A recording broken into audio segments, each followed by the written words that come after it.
Здравейте, днес ще ви покажа софтуера, който аз използвам за трейдване и за закупуване на криптовалути през определени криптоборси.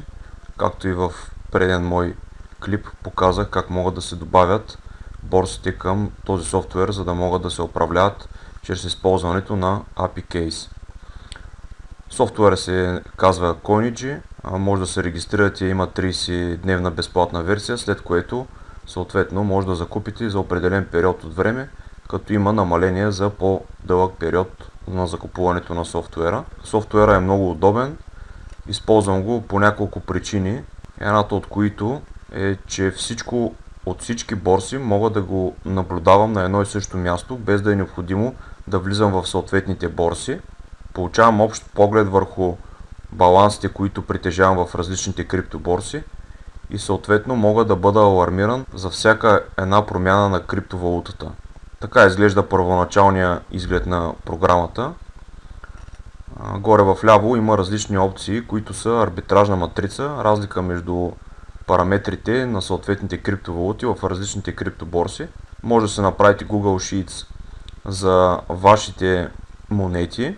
Market Watch, в него се показва промяната на вашите фаворити, които сте сложили сред криптовалутите и може да видите промяната на цената им, обема на самия пазар и промяната в проценти, както и ви показва за вашето портфолио колко имате промяна за последните 24 часа, колко имате за последните 72 часа, разпределението за съответните борси по монети, които притежавате, както и диаграмата на вашия ръст. От програмата може да получавате необходимите новини през различни сайтове, може да имате SMS известяване при промяна на стойността или извършването от вас покупки, но тази опция може да се използва само при платената версия. От Markets ви показва от лявата страна абсолютно всички борси, криптоборси, от които може да закупите съответните монети, както и двойките. За по-лесно търсене може да въвеждате директно абревиатурата на съответната криптовалута и ви показва борсите, които я предлагат, като ви може да се изберете всяка една от тези борси. Примерно в момента се избирам аз на Poloniex, Ethereum BTC. Показва ми диаграмата с кендълстикове. От дясната страна може да се изберат Data, Trade, Alert и информация за съответната валута. На Data може да видите съответно всички ордери, които са поставени за закупуването с зелено и за продажбата с червено, както и последните ордери, които са преминали в борсата. В Trade са двете опции: закупуване в зелено и продажба в червено. От тук може да се изберете на каква стойност и колко бройки може да закупите съответната валута, като отдолу ви показва отворените ордери и историята на вашите ордери. Полезно средство е поставянето на аларми. Те се поставят и по друг много по-лесен начин, който сега ще ви демонстрирам. Примерно искам да поставя аларма, когато цената на Ethereum достигне определена стойност. В момента стойността е такава, аз искам на малко по-висока, когато достигне. Съответно, чрез предвижване на слайдера може да се избера тази стойност. След като оставя, давам Confirm Alert и при достигането на това ниво, ето виждате тук в момента, при достигането на това ниво аз ще получа звуков сигнал за това, че е достигнало това ниво. Но нека да разгледаме платформата. Както казах, от лявата страна са борсите. Втората колонка са валутните двойки, които се търгуват през Ethereum. Може да се увеличи самия панел чрез две менюта, които разширяват панела горе-долу в този период. От лявата страна са графичните елементи, които се използват в програмата. Може да се поставят точки, стрелки, да се изтриват различни графични символи, които сте нарисували. Могат да се използват различни графични индикатори, като Trendline. Примерно мога да се чертая линия, мога да се начертая линия на тренда. Абсолютно всичко може да чертаете върху самата графика, която е динамична и виждате, че се променя във всеки един момент. Може да се чертаете различни стрелки и да поставяте в зависимост от вашите намерения за развитието на съответния тренд. От следващото може да извадите разпределението на Pitchfork, разпределението на Фибоначи във вид на линии, във вид на спирали и кръгове. Като има много удобни елементи, които могат да ви покажат разпределението на нивата за закупуването на съответните криптовалути. От следващото може да чертайте триъгълници, елипси, правоъгълници за добри нива за вход. Всеки един елемент, който би ви помогнал да запомните нещата за съответните криптовалути. Следващото меню от лявата страна може да си изберете да си правите балони, подсказки, стрелки. Следващото е може да чертаете различни графични анализатори като Peperuda, ABCD.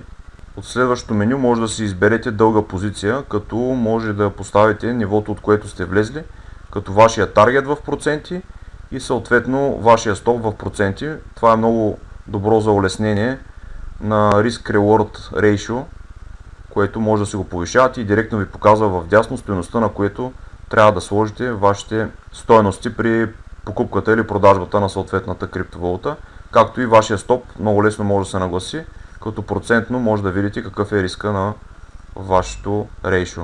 Надолу индикаторите са да запаметите всички нарисувани от вас неща, както и може да ги изтриете.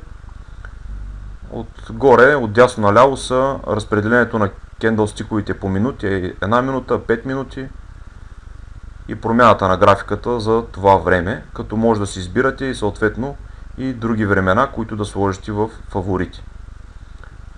Следващото меню е видът на кендълстиковите. Може да го избирате като в момента са candles, hollow candles. Аз използвам също и Heikin-Ashi, което е много добро за индикиране на вход и изход в съответните моменти. От Chart Properties може да си изберете цветът на вашите кендали, какъв да бъде бекграунда ви, времевата зона.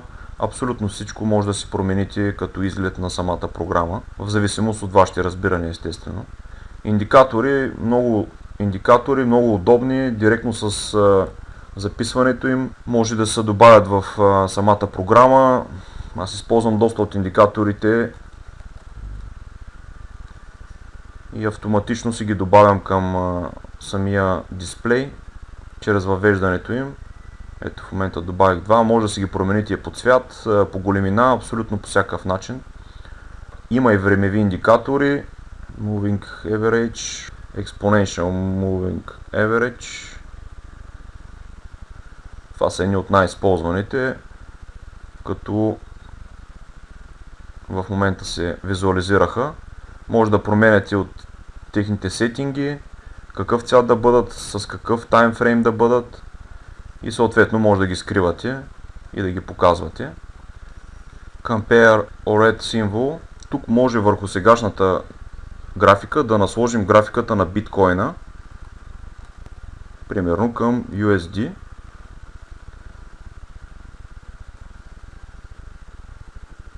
И ето графиката се появи. Може да сравнявате на един общ борд как изглежда движението на една криптовалута спрямо друга, което е много полезно. Имате Full Screen Mode. След това, както ви показах, поставянето на съответните аларми става чрез предвижването нагоре и надолу по самата платформа и потвърждаването на самата аларма. С зеленото са Buy ордерите, с червеното са Sell ордерите.